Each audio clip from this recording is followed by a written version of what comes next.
ദൈവം നമ്മുടെ സങ്കേതവും ബലവുമാകുന്നു, കഷ്ടങ്ങളിൽ അവൻ ഏറ്റവും അടുത്ത തുണയായിരിക്കുന്നു.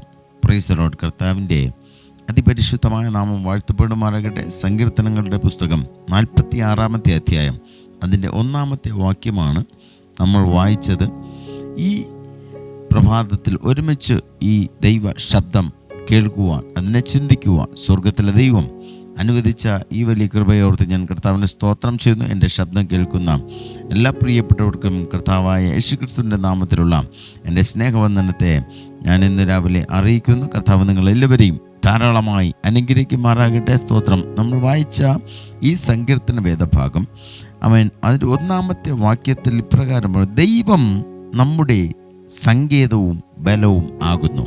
ദൈവം എൻ്റെ സങ്കേതവും ബലവും ആകുന്നു. ഇന്ന് പകൽക്കാലം ബലം നശിച്ചിരിക്കുന്ന, സങ്കേതമില്ലാതെ എവിടെ പോയാൽ രക്ഷപ്പെടാം, എവിടെ പോയാൽ എൻ്റെ ജീവിതം അനുഗ്രഹിക്കപ്പെടും, ഒരു സങ്കേതം തേടി നടക്കുന്ന ആരെങ്കിലും എൻ്റെ ശബ്ദം ഇന്ന് രാവിലെ കേൾക്കുന്നുണ്ടെങ്കിൽ ഞാൻ നിങ്ങളോടാണ് സംസാരിക്കുന്നത്.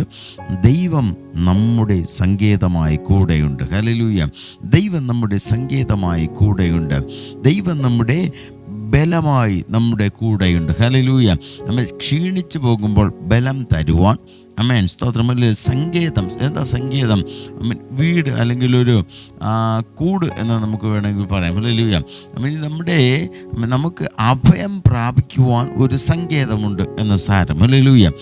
ഇന്ന് പകൽക്കാലം അഭയം പ്രാപിക്കുവാൻ മറ്റൊരിടവും ഇല്ലാതിരിക്കുമ്പോൾ കർത്താവ് ഈ സങ്കീർത്തന വേദഭാഗങ്ങളിലൂടെ നമ്മോട് സംസാരിക്കുകയാണ്. ദൈവം നമ്മുടെ സങ്കേതമാണ്. ഹല്ലേലൂയ. ഒരു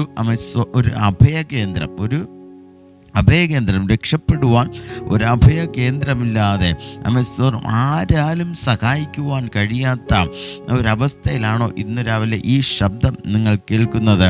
ഇന്ന് പകൽ കർത്താവിൽ ഞാൻ ആശ്രയിച്ചുകൊണ്ട് ഞാൻ പറയുന്നു, ദൈവം നമ്മുടെ സങ്കേതമായി കൂടെയുണ്ട്. ഹല്ലേലൂയ. ബലം ക്ഷയിച്ചു പോയ ആരെങ്കിലും ഇന്ന് രാവിലെ ഈ ശബ്ദം കേൾക്കുന്നുണ്ടെങ്കിൽ ഞാൻ നിങ്ങളോട് കൈമാറാം, ദൈവം നമ്മുടെ ബലമായി കൂടെയുണ്ട്. ഹല്ലേലൂയ.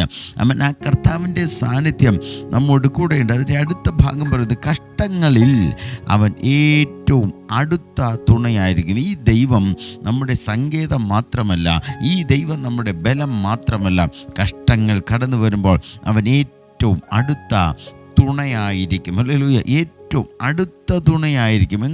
എന്താ ഈ അടുത്ത തുണ? ഒരു ഭാര്യയും ഭർത്താവും എന്നതുപോലെ. ഹല്ലേലൂയ. ഒരു ഭാര്യയും ഭർത്താവും എന്നതുപോലെ. എന്താ തുണ? ഒരു കുടുംബത്തിനകത്ത് തുണയെന്ന് പറഞ്ഞാൽ ഒരു ഭാര്യയും ഭർത്താവും ഇടയിൽ അങ്ങോട്ടും ഇങ്ങോട്ടും അവരെന്താ? തുണയാണെന്ന് പറയും. അതുപോലെ തന്നെ ഒരു കുടുംബത്തിനകത്ത് എങ്ങനെയാണോ നമ്മൾ ആയിരിക്കുന്നത് അതുപോലെ കർത്താവ് ഈ സങ്കീർത്തനം പറയുന്നു, കഷ്ടങ്ങളിൽ അവൻ ഏറ്റവും അടുത്ത തുണയായിരിക്കുന്നു. കഷ്ടങ്ങളിൽ ഏറ്റവും അടുത്ത തുണയായിരിക്കുന്നത്. ഈ ലോകത്തിലെ നമ്മുടെ കുടുംബത്തെക്കാളുപരി, നമ്മുടെ ജീവിതത്തെ, നമ്മുടെ വീടിനകത്തെ തുണ ഇരിക്കുന്നതിനേക്കാളുപരി, നമ്മുടെ മക്കൾ ഇരിക്കുന്നതിനേക്കാളുപരി, തുണയായി നമ്മുടെ മക്കൾ ഇരിക്കുന്നതിനേക്കാൾ അധികം വചനം പറയുന്നു, കർത്താവ് നമ്മോട് കൂടെ ഇരിക്കും. ഹല്ലേലൂയ. കഷ്ടങ്ങളിൽ ദൈവം നമ്മുടെ തുണയായിരിക്കും. ഇന്ന് പകൽ ഞാൻ നിങ്ങളോട് കൈമാറും. ഹല്ലേലൂയ. ഒരു കഷ്ടത കടന്നു വരുമ്പോൾ, ഒരു നിരാശ കടന്നു വരുമ്പോൾ, ഒരു വേദന കടന്നു വരുമ്പോൾ ഇന്ന് പകൽക്കാലം നിങ്ങൾ അനുഭവിക്കുന്നുണ്ടായിരിക്കാം. ഈ അവസ്ഥയിലൂടെയായിരിക്കാം നിങ്ങൾ ചിലപ്പോൾ കടന്നു പോകുന്നത്. ഇന്ന് പകൽ കർത്താവ് പറയുന്നു, ദൈവം നിങ്ങൾക്ക് ഒരു തുണയായി കൂടെ ഇരിക്കും. അല്ലെങ്കിൽ സഹായം ഒരിടവും ചിലപ്പോൾ കിട്ടുന്നില്ലായിരിക്കാം, ആരും നിങ്ങളെ സഹായിക്കുവാൻ കൂടെ വരുന്നില്ലായിരിക്കും. പക്ഷേ ഇന്ന് രാവിലെ ഈ ദൈവം നിങ്ങളോട് പറയുന്നു, കഷ്ടതകളിൽ നിരാശകളിൽ എൻ്റെ ദൈവം നിന്നോട് കൂടെ, നിൻ്റെ ഏറ്റവും അടുത്ത തുണയായി കൂടെ ഇരുന്ന് നിന്നെ സഹായിക്കുന്നവനാണ് ഞാൻ ആരാധിക്കുന്ന എൻ്റെ യേശു. ഇന്ന് രാവിലെ ഈ ശബ്ദം നിങ്ങളിലേക്ക് എത്തുമ്പോൾ നിങ്ങൾ പല ബലഹീനതകളിലായിരിക്കാം, പല നിരാശകളിലായിരിക്കാം, പല കഷ്ടതകളിലായിരിക്കാം, പല ബുദ്ധിമുട്ടുകളിലായിരിക്കാം, പല ബാധ്യതകളുടെ നടുവിലായിരിക്കാം നിങ്ങൾ നീങ്ങുന്നത്. ഇന്ന് രാവിലെ ഈ ദൈവശബ്ദം നിങ്ങളുടെ കാതുകളിലേക്ക് എത്തുമ്പോൾ നിങ്ങളുടെ കഷ്ടതകളിൽ, നിങ്ങളുടെ വേദനകളിൽ, നിങ്ങളുടെ നിരാശകളിൽ എൻ്റെ ദൈവം ഏറ്റവും അടുത്ത ഒരു തുണയായി കൂടെ ഉണ്ടായിരിക്കും. വിശ്വസിക്കുക, ആ ദൈവത്തിൽ പ്രത്യാശ വയ്ക്കുക, ആ ദൈവത്തിൽ ആശ്രയിക്കുക. അവൻ നിങ്ങളെ ഒരു നാളും കൈവിടുകയില്ല.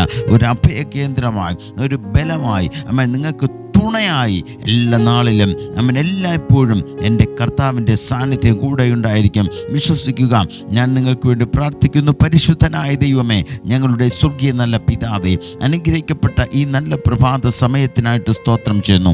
ഈ പ്രഭാതത്തിൽ ഈ ദൈവശബ്ദം ഇവരുടെ കാതുകളിലേക്ക് എത്തിക്കുവാൻ സ്വർഗത്തിൽ ദൈവം അവൻ അനുവദിച്ച കൃപയ്ക്കായി സ്തോത്രം ചെയ്യുന്നു. ഈ പ്രഭാതത്തിൽ ഈ ദൈവത്തിൻ്റെ വചനം ഇവരുടെ കുടുംബങ്ങളകത്ത് നിറവേറട്ടെ.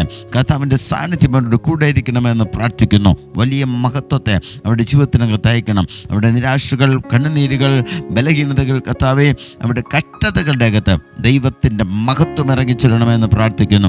രോഗികളായി കർത്താവ് എന്നെ കേൾക്കുന്ന പ്രിയപ്പെട്ടവരുണ്ടല്ലോ, അവർക്ക് ദൈവം ആശ്വാസത്തെ കൊടുക്കണം. കർത്താവേ, കടബാധ്യതകളുടെ നടുവിലായിരിക്കുന്ന പ്രിയപ്പെട്ടവരുണ്ടല്ലോ, അവർക്ക് ദൈവം ആശ്വാസത്തെ കൊടുക്കണം. കർത്താവ്, ഓരോ പ്രശ്നങ്ങളുടെ നടുവിലായിരിക്കുന്ന ഒത്തിരി പേരുണ്ട്. അവർ കർത്താവേ, ദൈവം അവർക്കെല്ലാവർക്കും ഒരാശ്വാസത്തെ കർത്താവ് കൊടുക്കണമെന്ന് പ്രാർത്ഥിക്കുന്നു. അവർ ദൈവത്തിൽ ആശ്രയിച്ച് കർത്താവിൻ്റെ വിടുതലുകളെ പ്രാപിച്ചെടുക്കുവാൻ ദൈവം അവരെ സഹായിച്ചാട്ടെ. കർത്താവിൻ്റെ കൃപ കൂടെ ആയിരിക്കണം, വിടുവിക്കണം. യേശുവിൻ്റെ നാമത്തിൽ കേൾക്കണം ഞങ്ങളുടെ സ്വർഗീയ നല്ല പിതാവേ. ആമേൻ, ആമേൻ, ആമേൻ. കർത്താവ് നിങ്ങളെല്ലാവരെയും ധാരാളമായി അനുഗ്രഹിക്കുമാറാകട്ടെ. ആമേൻ.